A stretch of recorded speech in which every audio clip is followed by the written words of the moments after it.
Assalamualaikum warahmatullahi wabarakatuh. Bismillahirrahmanirrahim. Wassalatu wassalamu ala asrofil anbiya'i wal mursalin wa ala alihi washabihi ajmain, amma ba'du.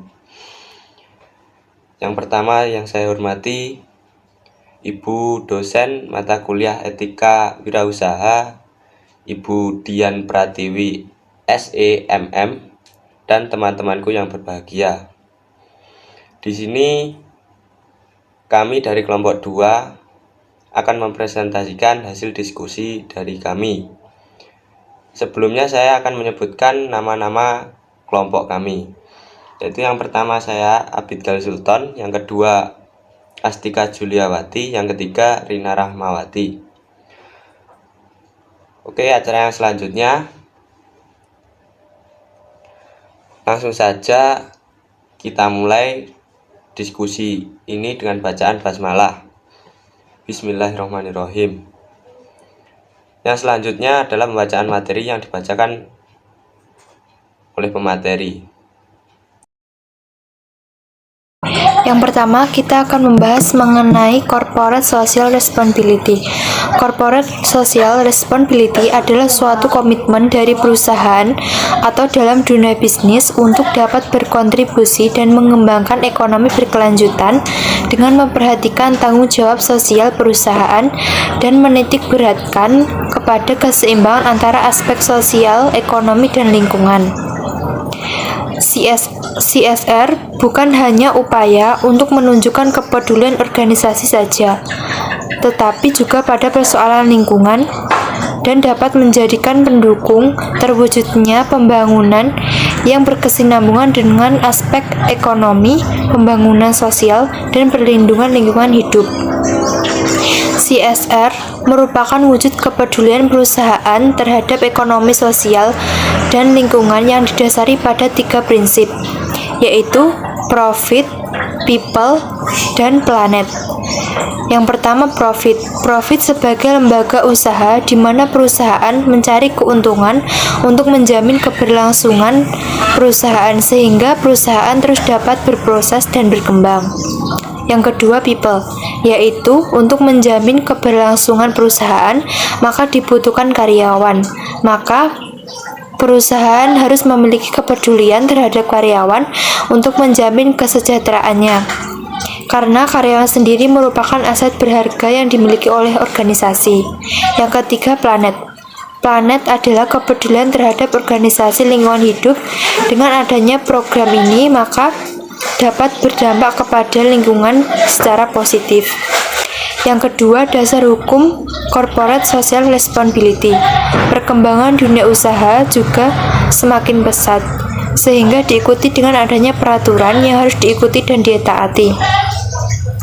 Hukum tentang CSR bagi perseroan yaitu tertuang dalam pasal 74 UU nomor 40 tahun 2007 dan pada pasal 15 UU nomor 15 tahun 2007 tentang kewajiban penanaman modal. Adanya peraturan tersebut merupakan suatu ketentuan supaya tanggung jawab sosial dan lingkungan dapat berkelanjutan untuk mewujudkan pembangunan ekonomi dalam upaya meningkatkan kualitas kehidupan dan lingkungan yang bermanfaat bagi perusahaan untuk menjamin keselamatan. Baik, selanjutnya adalah prinsip dan jenis Corporate Social Responsibility. Yang pertama akan membahas tentang prinsip Corporate Social Responsibility. Ada 3 prinsip dalam Corporate Social Responsibility.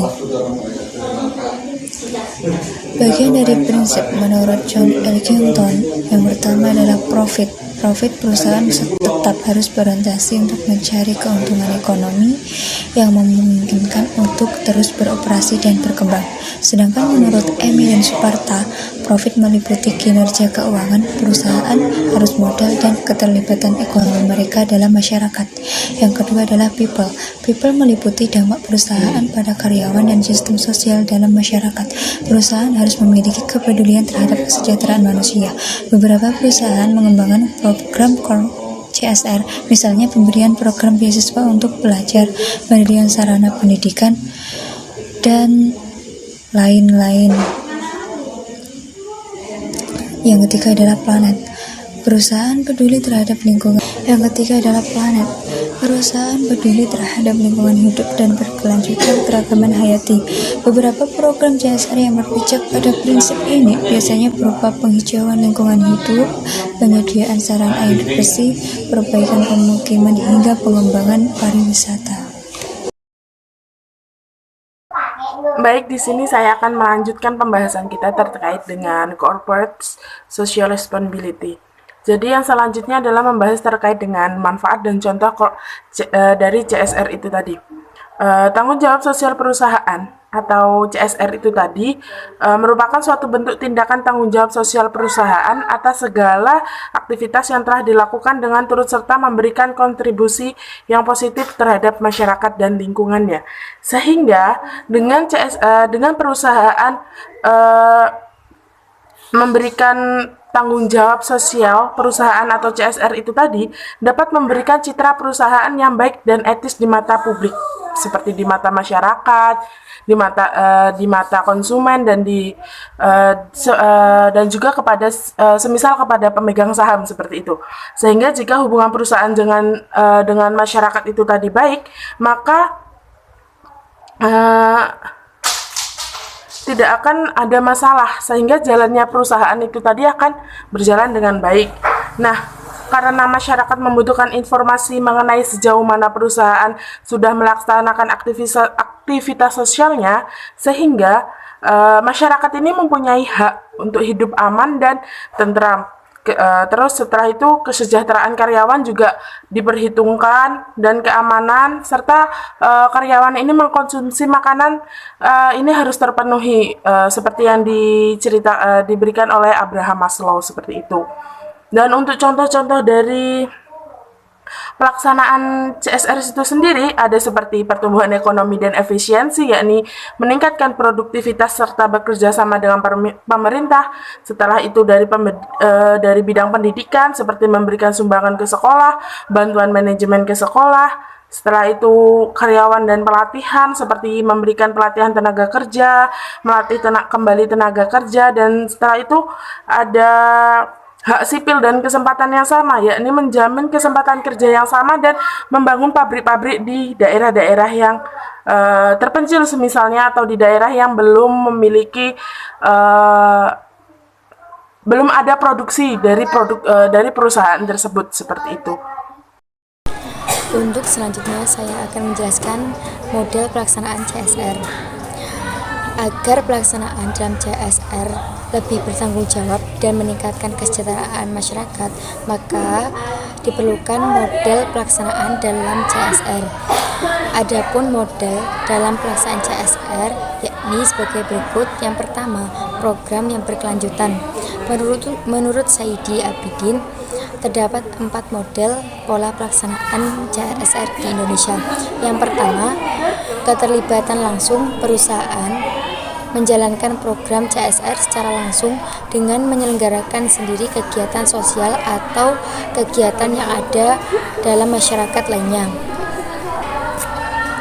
dan serta menyerahkan sumbangan ke masyarakat tanpa ada suatu perantara. Yang kedua, melalui yayasan atau organisasi sosial perusahaan. Perusahaan mendirikan yayasan sendiri di bawah perusahaan atau grupnya. Model ini merupakan adopsi dari model yang lazim diterapkan di perusahaan-perusahaan di negara maju. Yang ketiga, bermitra dengan pihak lain. Perusahaan menyelenggarakan CSR melalui kerjasama dengan lembaga sosial atau organisasi non-pemerintah, instansi pemerintah, universitas atau media massa, baik dalam mengelola dana maupun dalam pelaksanaan kegiatan sosial lainnya. Kemudian yang keempat, mendukung atau bergabung dalam suatu konsorsium. Perusahaan turut mendirikan, menjadi anggota atau mendukung suatu lembaga sosial yang didirikan untuk suatu tujuan sosial tertentu. Untuk selanjutnya yaitu tujuan dari CSR. Menurut J. David Henger, dan Thomas E. Welling. Tujuan perusahaan untuk melakukan tanggung jawab sosial dalam bisnisnya yaitu terdapat 4 poin. Yang pertama, moralitas. Perusahaan harus bertanggung jawab kepada banyak pihak yang berkepentingan karena hal ini merupakan hal yang harus dilakukan, terutama pada nilai-nilai keagamaan atau moral yang harus dimiliki. Suatu tindakan yang dapat bernilai berdasarkan yang dianggap baik oleh masyarakat secara umumnya. Kemudian yang poin kedua yaitu pemurnian kepentingan. Perusahaan harus bertanggung jawab terhadap pihak-pihak yang berkepentingan karena pertimbangan kompensasi terkadang dicerminkan dalam istilah itulah yang akan dituai. Alasan ini menunjukkan bahwa perusahaan ini merupakan kemungkinan besar akan dihargai karena tindakan-tindakan tanggung jawab mereka, baik jangka pendek maupun jangka panjang. Kemudian investasi. Perusahaan harus bertanggung jawab terhadap stakeholder perusahaan karena pada kenyataannya menunjukkan terhadap hubungan dan kelangsungan antara tindakan tanggung jawab sosial dengan kinerja keuangan perusahaan. Kemudian yang keempat, terdapat mempertahankan otonomi. Perusahaan harus bertanggung jawab terhadap stakeholder untuk menghindari campur tangan kelompok-kelompok yang ada dalam lingkungan kerja dalam pengambilan sebuah keputusan manajerial.